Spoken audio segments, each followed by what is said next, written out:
भारत सरकार कानून बना दे पॉपुलेशन कंट्रोल का, तो उससे कंट्रोल हो जाएगी, उससे कंट्रोल हो जाएगी। और क्या कानून में लगाए कि अगर नहीं मानोगे तो क्या करेंगे? क्योंकि आपको बीमारी है, हिंदुओं को बीमारी है, हमें नौकरी चाहिए, वो भी सरकारी। उन्हें नौकरी नहीं चाहिए, आपकी नहीं चाहिए, उनको नौकरी नहीं चाहिए, आपकी सब्सिडी। क्या करेंगे आप? क्या कॉलम लगाएंगे इसमें कि पॉपुलेशन कंट्रोल के लिए 2 बच्चे होने चाहिए, जो इसका उल्लंघन करेगा वो उसके साथ क्या करेंगे आप? बता दीजिए। कोई है आपके पास चार्टर इस बात का? लेकिन पूरा देश इसमें नहीं नहीं, पॉपुलेशन हमारे कंट्रोल पे लॉ बनना। अरे लॉ बन जाएगा, लेकिन लागू कैसे होगा? मैं पूछ रहा हूं, जो उल्लंघन करेगा क्या करेंगे? मार देंगे बच्चे को? उनके यहां तो अल्लाह की देन है। आप क्या करेंगे? बताएं, कोई सलूशन हो सरकार को बताएं। और ऐसे ऐसे शेख चिल्ली टाइप की बात करेंगे, नहीं साहब उनका जो है मताधिकार कैंसिल कर देना चाहिए। यह हिम्मत है? जो काम आप लीगल कर रहे हैं उसको तो पुचकार पुचकार के करना पड़ रहा है आपको। जो संविधान में लिखा है उसको मजबूरियों में, ठोड़ियों में हाथ डाल के करना पड़ रहा है, इतनी पावरफुल सरकार होने के बावजूद भी। आप उनके मददगार ले लेंगे और पूरी दुनिया चुपचाप बैठी रहेगी। लेने की हिम्मत है? इसके अलावा उनका कोई मतलब नहीं है। उन्हें इसी काम के लिए तो बच्चे पैदा कर रहे हैं वो, और किस काम के लिए कर रहे हैं? बाकी दुनिया तो उनकी चली रही है। कितने लोग उसमें से सीईओ बनने के लिए जा रहे हैं? उनका तो पढ़ा लिखा इंजीनियर और डॉक्टर जो है केरला और मध्य प्रदेश, महाराष्ट्र से आईएएस में भर्ती होने जा रहा है। आज के कंप्यूटर युग में वो ये काम कर रहा है। लेकिन आप अपने बच्चे से कहेंगे इधर झगड़ा हो रहा है बेटा, इधर से मत जाना, तुम अपनी से इधर से जाना। उधर झगड़ा होने लगा तो आप कहेंगे इधर। इतने रास्ते आपने कर दिए कि अपने बेटे को, अपने बच्चे को लड़ना नहीं सिखाया कि ये चैलेंज है, तुम्हें लड़ना पड़ेगा। आज नहीं कल, कल नहीं परसों, 10 साल बाद, 50 साल बाद हम उसे बचाते रहे। जब सामने वो आया तो उस बेचारे ने एक्सेप्ट कर लिया कि यार मैं लड़ तो सकता नहीं हूं। तो क्या फर्क पड़ता है यार, अगर मैं अपना नाम राम प्रसाद से गुलाम नबी रख लूं तो क्या फर्क पड़ता है? तब वो ये कह देता है, तब आपको लगता है अरे ऐसा कैसे हो गया। इसलिए लवजहाद का भी शिकार आप हैं, क्योंकि आपको फुर्सत नहीं। मैंने बताया कि ना, माताजी गई हैं कीर्तन सुनने, पिताजी पैसे कमाने गए, घर में कोई भाई नहीं है। वो लड़की जो आपके घर में है भाई, उसके भी मन में बदलते हुए समाज की चीजें हो रही होंगी कि नहीं? वो भी किसी से बात करेगी कि नहीं? उसके बरखिलाफ दूसरे समाज में वो बीमारी वहां क्यों नहीं हो रही और आप क्या क्यों हो रही है? क्योंकि आप तो ज्यादा पढ़े लिखे हैं, आप तो बहुत मॉडर्न हैं, उसके बाद ये बीमारी आपकी हो रही है। और इतनी हो रही है कि अब आप चिंतित हैं। आपने अपने कारणों से ऐसे संकट पैदा किए हैं। आपका बस चले तो ये भी कहें कि अब इस पे भी कानून है। कानून के पीछे पड़ गए। कानून को कौन मानता है? कानून तो रेप का भी है, कानून तो दहेज का भी है। कुछ रोक रहा है? जब समाज में एक बड़ी आबादी भीड़ तंत्र में तब्दील हो गई हो, जो सुप्रीम कोर्ट को डराती हो, जो संसद को डराने में सक्षम हो, तब कानून कुछ नहीं करता है,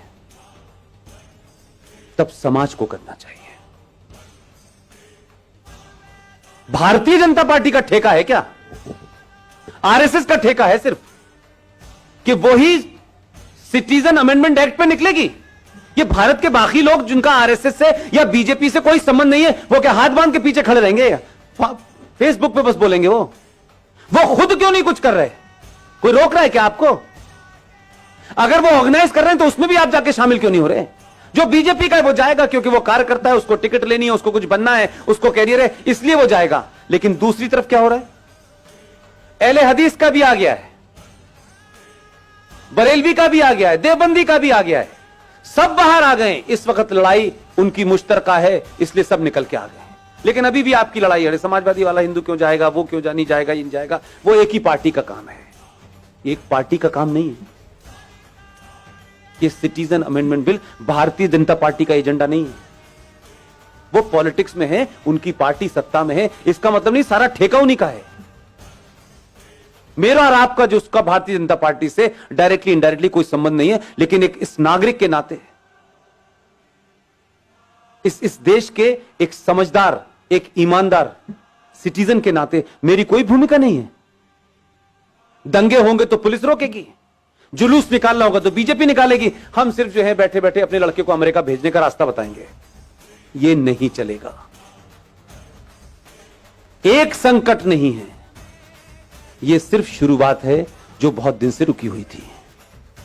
इसलिए मैं कहता हूं कि इस देश में राष्ट्रवादी ताकतें, सनातनी शक्तियां जैसे जैसे मजबूत होंगी, इस देश में गद्दारों के चेहरों से बेनकाब जल्दी होंगे।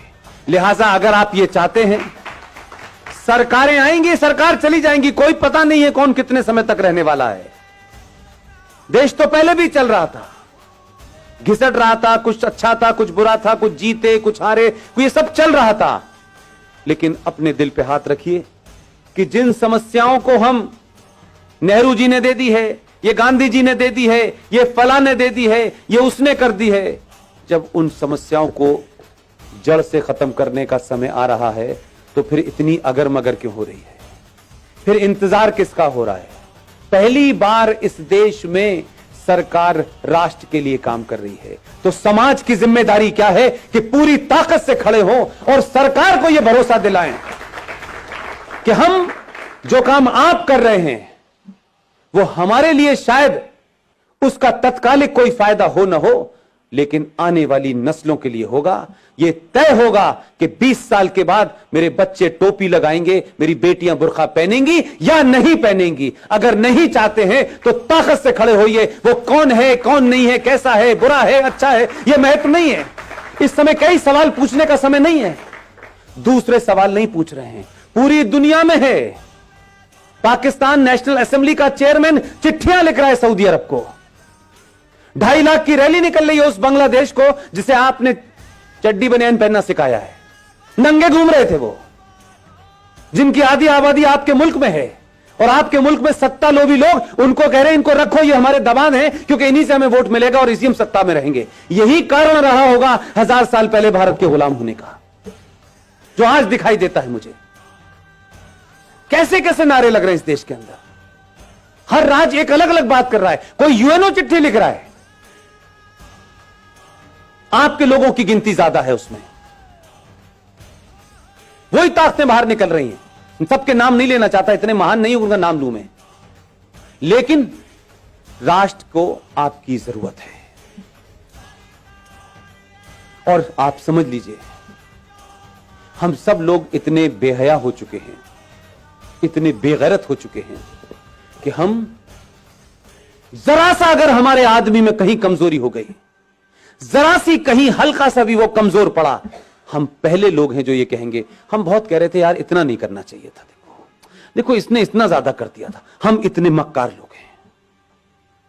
हम उसके बुरे वक्त में, क्योंकि ये उसका बुरा वक्त नहीं है, ये देश का और राष्ट्र का बुरा वक्त है। इस वक्त कुछ भी नहीं सोचना है मुझे, न मैं सोचना चाहता हूं, न मेरी कोई महत्वाकांक्षा है। हम अगर 5 लोगों को जगा सकते हैं तो 5 को जगाएं, क्योंकि हमारे यहां कुछ लोग सो नहीं रहे हैं, हमारे यहां जगे हुए लोग भी सोने का बहाना कर रहे हैं।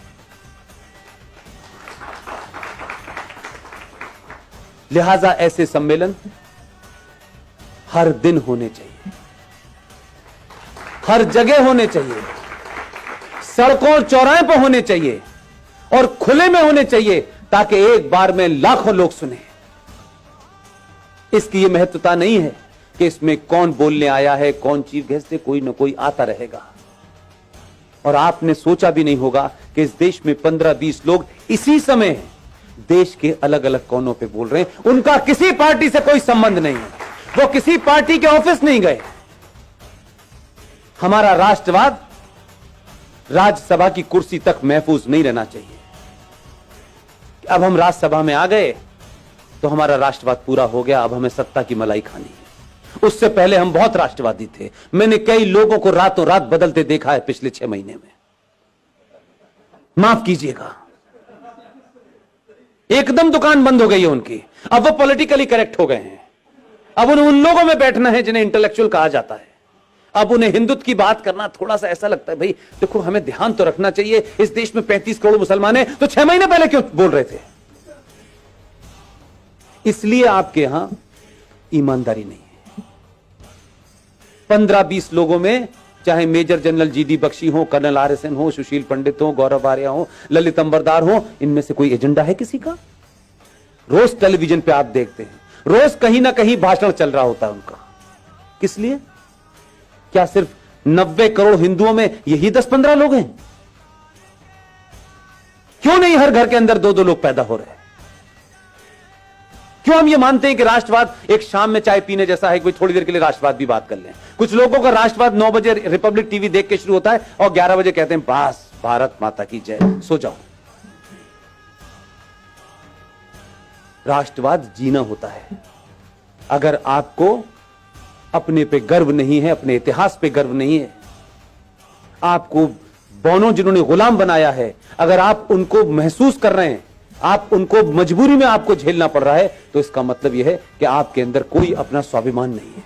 जिसमें स्वाभिमान नहीं होता उसे राष्ट्र की कोई चिंता नहीं होती। उसको किसी भी हालत में रख दो, वो एडजस्ट कर लेगा, वो नाम बदल लेगा, वो धर्म बदल लेगा, वो लड़की की शादी करके एक नया रिश्ता बना देगा और नाम लगेगा, रख लेगा अपना शब्बीर कुमार। वो कुछ भी कर लेगा। अगर जागृत समाज होता तो उस दिन बोलना चाहिए था जिस दिन गुलशन कुमार की हत्या हुई थी। आप 3 चीजें रख रहा हूं रवि भाई, ध्यान दीजिएगा। इस देश की प्राइमरी एजुकेशन को हमने क्रिश्चियंस के हाथों सौंप दिया है, राइट? इस देश के इतिहास को हमने 70 सालों में कम्युनिस्टों के हाथों में सौंप दिया था। और तीसरी चीज बताऊं, इस देश का एंटरटेनमेंट आपने जिहादी मुसलमानों के हाथों छोड़ दिया। आपकी तीनों चीजें आपके पास नहीं है, इसलिए गुलशन कुमार की हत्या हुई। आप समझे ही नहीं कि उसका क्या मसला था। गुलशन कुमार की हत्या भारत की एंटरटेनमेंट इंडस्ट्री के अंदर भजन, कीर्तन और मंदिर को बाहर कर दिया उसने। और अब मौला रे मौला होता है, लड़की हिंदू घर की होती है, लड़का मुसलमान घर का होता है। हर फिल्म में बताया जाता है इस्लाम कितना अच्छा है, हर फिल्म में बताया जाता है कि मुसलमान कितना अच्छा होता है। आपकी नई जनरेशन इसी चक्कर में गफलत पे है। ना आपने खुद इतिहास लिखा है, ना प्राइमरी एजुकेशन आपके पास है, ना ही इंटरटेनमेंट का कोई नैरेटिव आपके पास है। इसलिए दिवाली पे सलमान की पिक्चर रिलीज होगी, ईद पे शाहरुख की होगी और क्रिसमस पे आमिर खान की होगी। आपकी फिल्म कहां बन रही है, कैसे बन रही है, पता नहीं। हम अपने आइकॉन नहीं ढूंढते। और कोई आदमी राष्ट्र के लिए बिना किसी लालच के कोई काम भी कर रहा होगा तो सबसे पहले हमें उसी के अंदर कुछ नुस्ख निकालना होता है। हम उसको कैसे मजबूत करें, इसकी हमें चिंता नहीं होती। हम एहसान करते हैं